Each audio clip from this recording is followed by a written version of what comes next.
All right, welcome back to another Smelly Gum News. We're gonna go and get it started for today. This bright and early, very day. If you sleep here stateside, and we'll see you in the morning. If you're overseas and you said it, hey, welcome back. All right. I want to apologize for not being able to put out a broadcast for you. Let's just say one of my kids decided to see if my last phone was waterproof, and it wasn't. Okay, she blamed me for it. Okay, so we got a new camera. Let's go ahead and get it started for today. All right. So this is bright and early here stateside, about 2:26 in the morning. So let's go ahead and get it started. If you can see that across the board, all the futures are up. Of course, they're gonna keep the markets up. All right. So ain't nothing new here. They're gonna keep these futures up. All right. S&P, Dow, Nasdaq, Russell 2000, they're all up. All right. So enough said about that one. All right. So let's take, oh shoot, sorry about that. So let's take a look at that 10-year bond. The 10-year bond is at 3.5220. The VIX is at 17.070. All right, so look at some currency wars here. Right, you see the GBP versus the US dollar's up. US dollar versus the Japanese yen is up.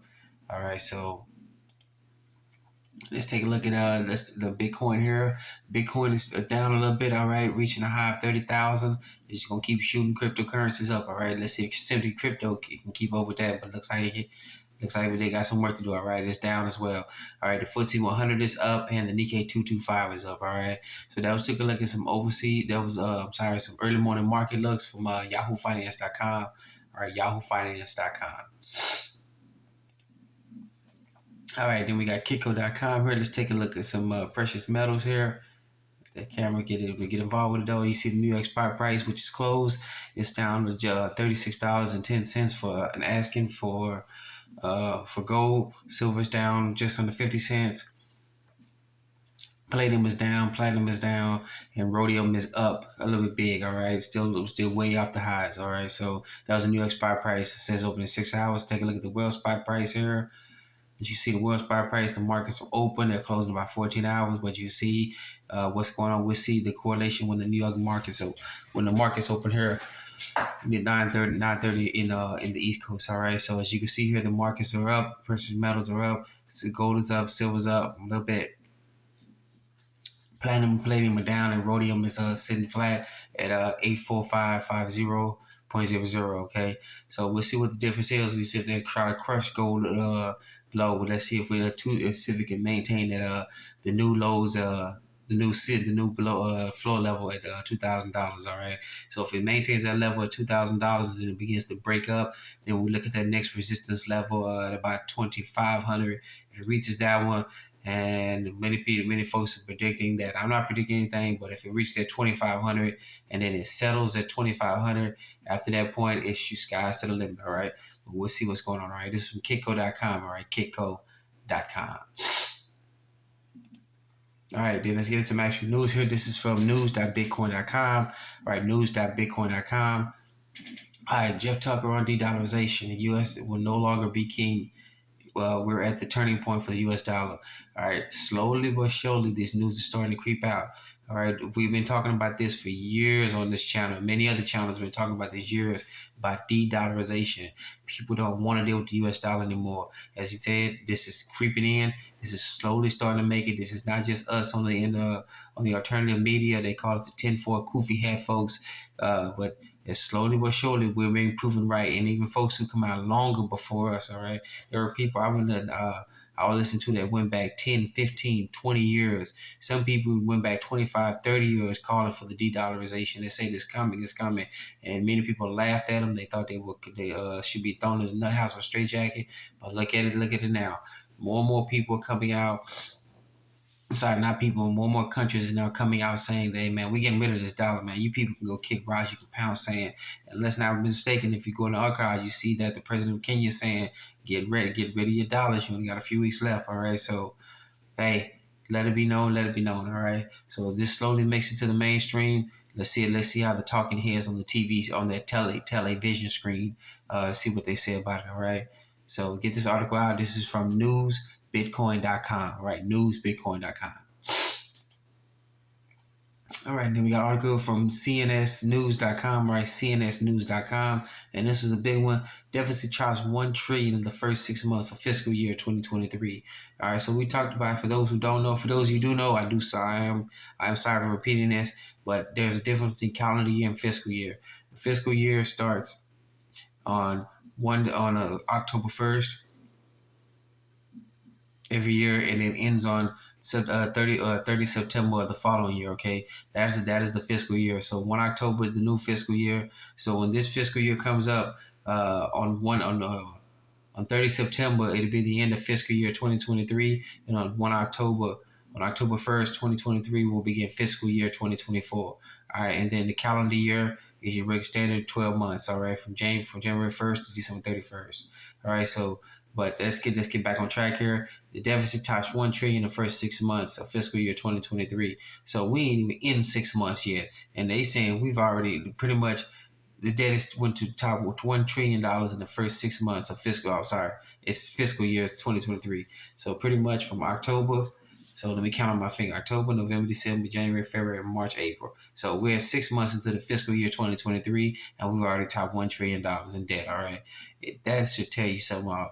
We can't keep those people, those folks who so-called leaders who they tell us to maintain our checkbooks. Hold on, we're gonna give you these little penny stimulus. They're busy borrowing money left and right. All right. So what's going on here, folks? I ain't got nothing to say about this one. You never know what you think in the comment section. $1 trillion in the first 6 months of the year, and we ain't even done with the second 6 months of the year. All right. So this is just sad all the way around. But let me know what you think about it in the comment section. This just pitiful, all right? This is from cnsnews.com, all right? cnsnews.com. All right, and then we're going to take a look at here at usdebtclock.org. As you can see here, national debt is at U.S. national debt is $31 trillion, all right? Total U.S. debt, $95 trillion in counting. All right, so then we're going to scroll down here. If you take a look at total U.S. national assets, how much we have, $180 trillion. Now take a look at where it says over here, where it says U.S. unfunded liabilities, $182 trillion. We're $2 trillion in the hole. All right, now if you think that's bad, let's scoot back up here and show you what's really going on. When these people talking debt, have you noticed they don't talk about debt anymore? They don't talk about money. They talk about everything else but money. Real money, all right? Not fiat currencies, but money. Take a look at this right here. If you can screenshot this right here, there you go right there. Look at that total debt to GDP ratio. Notice how it's operating in the red. Now, a business term, if you're operating in the black, you're positive. Operating in the red, you're in the negative. There's a $133.97 trillion, not trillion, I'm so stuck on trillion. So we have a total debt to GDP ratio of 133%. Let's just call it 34. All right, it's already up there, 97% rounded up. We have 134% national debt to GDP. That is unsustainable. I don't know who the heck told these people that we can do that. Have you noticed the media won't talk about this? All right, the MSN won't talk about it, but we on the alternative media now talking about it. All right, 134 debt to GDP. All right, that's sad. All right, we can't come out of this. This is gonna keep borrowing until it crashes. All right, we need to get ourselves together. All right, this is from usdebtclock.org. Right, usdebtclock.org.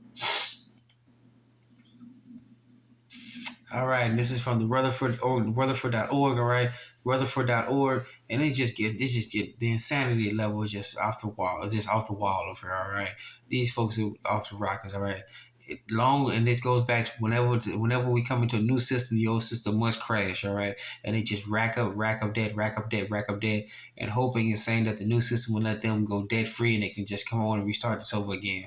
All right, so fiscal insanity. The government borrows $6 billion a day, and we're stuck with the bill. Duh. All right. They keep borrowing money. They use their credit card, and they come back and tell us, oh, all sorts of excuses. Well, we're gonna help them out, but you taxpayers don't have to pay for it. And when somebody finally asks the question, who's gonna pay for it? That's all the same, all right. $6 billion a day. Just give me whatever you want out of there, so I can take care of myself, all right. But if they're borrowing $6 billion a day, what are they doing? They're allowed. knows what they say, all right? So just read this article for yourself. This is from Rutherford.org, all right? Rutherford.org. All right, and then we got a news article from CNBC.com. CNBC.com, layoffs nearly up fivefold so far this year, with tech companies leading the way. All right, the amount of layoffs that's happening is just crazy. All right, this is just off the same. We got massive layoffs, not just how they say monthly layoffs, but we get into weekly, and sometimes some news articles are reporting daily layoffs. All right, into the thousands. All right. Planned layoffs total 89,703 for the period, with an increase of 15% up from February, according to the Challenger Gray and Christmas. All right, the job cuts have soared to 270,000 so far this year, in 2023, an increase of 396% from the same period a year ago. All right, so and then this final one right here, we're gonna cover this. The damages, especially held in tech, which announced 102,391 cuts so far in 2023. That's a staggering increase percent of 38,487% from a year ago. More companies are laying off people. We said many of us predicted this was coming. There are varied reasons, right? There are varied reasons why this was coming. Okay, so it's just getting bad out there. Okay, there no the mainstream media is not trying to. This is a mainstream media news site. All right, they're covering it. But if you start hearing this on the television screen up there, that's how you know they're finally recognizing it. All right, but if we've been covering it and now they're starting to cover it, that lets you know that they can no longer hide it. All right, so get this article out. This is from CNBC.com. All right, CNBC.com. And then we got a final article for here today. We'll end this on a good note today. This is from breaking911.com. All right, breaking911.com. All right, Supreme Court allows $6 billion in student loan forgiveness. It's something.